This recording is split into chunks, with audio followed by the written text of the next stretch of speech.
कोल्हापूर जिल्ह्यातील सर्व दुकाने रात्री 11पर्यंत बंद.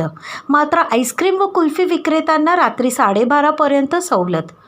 पोलीस अधीक्षक योगेश गुप्ता यांच्या आदेशानुसार जिल्ह्यातील पोलीस यंत्रणा अलर्ट झाली असून रात्री 11 नंतर कोल्हापूर जिल्ह्यातील सर्व स्थापने बंद करण्याचा निर्देश देण्यात आलेला आहे.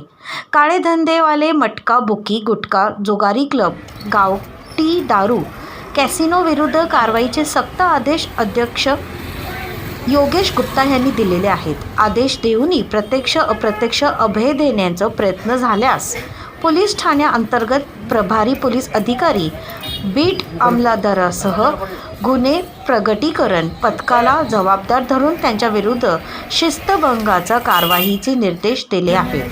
त्याशिवाय सर्व पोलिसांनी निरीक्षकांना आईस्क्रीम व कुल्फी गाडीवाल्यांना रात्री 12:30पर्यंत विक्री सुरू ठेवण्यासंदर्भात पोलीस अधिकाऱ्यांना सूचना दिलेल्या आहेत. त्यांना कोणताही त्रास होता कामा नये ह्याची दक्षता घेतली जाईल, असे शहर पोलीस अधीक्षक अजित टिके यांनी आदेश दिलेले आहेत. अशाच आणखी बातम्या जाणण्यासाठी सिंधू स्टार चॅनेल लाईक करा. धन्यवाद.